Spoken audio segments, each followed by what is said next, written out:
Great Expectations by Charles Dickens, Chapter 59, the final chapter. For 11 years I have not seen Joe nor Biddy with my bodily eyes, though they had both been often before my fancy in the East, when upon an evening in December, an hour or two after dark, I laid my hand softly on the latch of the old kitchen door. I touched it so softly that I was not heard, and looked in unseen. There, smoking his pipe in the old place by the kitchen firelight, as hale and as strong as ever, though a little grey, sat Joe, and there, fenced into the corner with Joe's leg, and sitting on my own little stool looking at the fire, was I again. "We give him the name of Pip for your sake, dear old chap," said Joe, delighted, when I took another stool by the child's side, but I did not rumple his hair. "And we hoped he might grow a little bit like you, and we think he do." I thought so too, and I took him out for a walk next morning, and we talked immensely, understanding one another to perfection. And I took him down to the churchyard, and set him on a certain tombstone there, and he showed me from that elevation which stone was sacred to the memory of Philip Pirrip, late of this parish, and also Georgiana, wife of the above. "Biddy," said I, when I talked with her after dinner, as her little girl lay sleeping in her lap, "you must give Pip to me one of these days, or lend him at all events." "No, no," said Biddy gently, "you must marry." "So Herbert and Clara say, but I don't think I shall, Biddy. I have so settled down in their home that it's not at all likely. I'm already quite an old bachelor." Biddy looked down at her child and put its little hand to her lips, and then put the good matronly hand with which she had touched it into mine. There was something in the action, and in the light pressure of Biddy's wedding ring, that had a very pretty eloquence in it. "Dear Pip," said Biddy, "you are sure you don't fret for her?" "Oh no, I think not, Biddy." "Tell me as an old, old friend, have you quite forgotten her?" "My dear Biddy, I have forgotten nothing in my life that ever had a foremost place there, and little that ever had any place there; but that poor dream, as I once used to call it, has all gone by, Biddy, all gone by." Nevertheless I knew, while I said those words, that I secretly intended to revisit the site of the old house that evening, alone, for her sake. Yes, even so, for Estella's sake. I had heard of her as leading a most unhappy life, and as being separated from her husband, who had used her with great cruelty, and who had become quite renowned as a compound of pride, avarice, brutality, and meanness. And I had heard of the death of her husband, from an accident consequent on his ill treatment of a horse.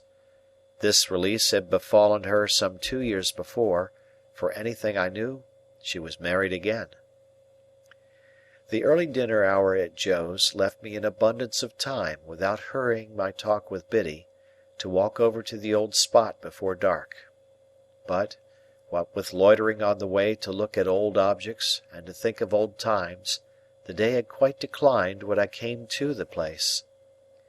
There was no house now, no brewery, no building whatever left, but the wall of the old garden. The cleared space had been enclosed with a rough fence, and looking over it, I saw that some of the old ivy had struck root anew, and was growing green on low quiet mounds of ruin. A gate in the fence standing ajar, I pushed it open and went in. A cold silvery mist had veiled the afternoon, and the moon was not yet up to scatter it. But, the stars were shining beyond the mist, and the moon was coming, and the evening was not dark. I could trace out where every part of the old house had been, and where the brewery had been, and where the gates, and where the casks. I had done so, and was looking along the desolate garden walk, when I beheld a solitary figure in it. The figure showed itself aware of me as I advanced. It had been moving towards me, but it stood still. As I drew nearer, I saw it to be the figure of a woman. As I drew nearer yet, it was about to turn away, when it stopped and let me come up with it. Then it faltered, as if much surprised, and uttered my name, and I cried out, "Estella!" "I am greatly changed. I wonder you knew me." The freshness of her beauty was indeed gone, but its indescribable majesty and its indescribable charm remained. Those attractions in it I had seen before. What I had never seen before was the saddened, softened light of the once proud eyes. What I had never felt before was the friendly touch of the once insensible hand. We sat down on a bench that was near, and I said, "After so many years, it is strange that we should thus meet again, Estella, here where our first meeting was. Do you often come back?" "I have never been here since."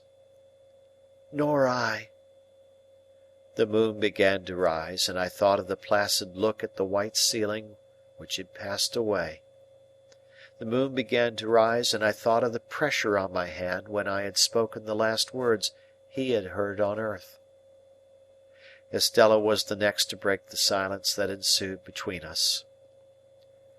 "I have very often hoped and intended to come back, but have been prevented by many circumstances. Poor, poor old place."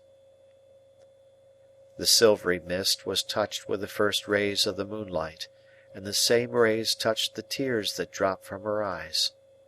Not knowing that I saw them, and setting herself to get the better of them, she said quietly, "Were you wondering, as you walked along, how it came to be left in this condition?" "Yes, Estella." "The ground belongs to me.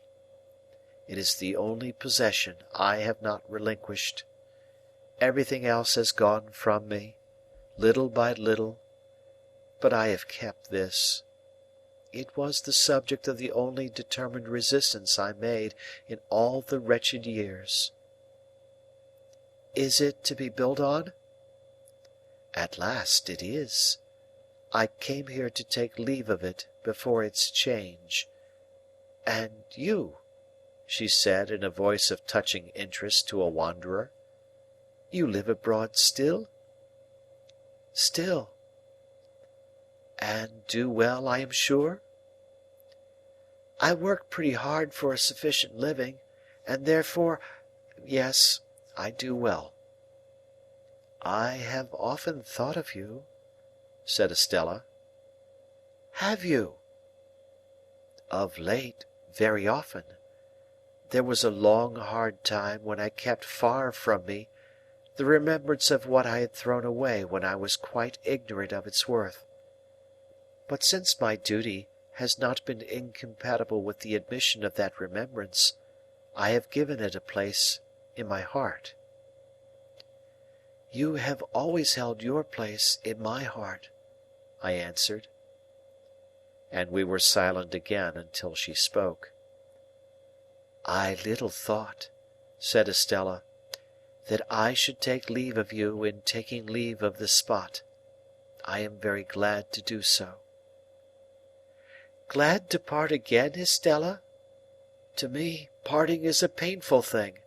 To me, the remembrance of our last parting has been ever mournful and painful." "But you said to me," returned Estella, very earnestly, "God bless you, God forgive you.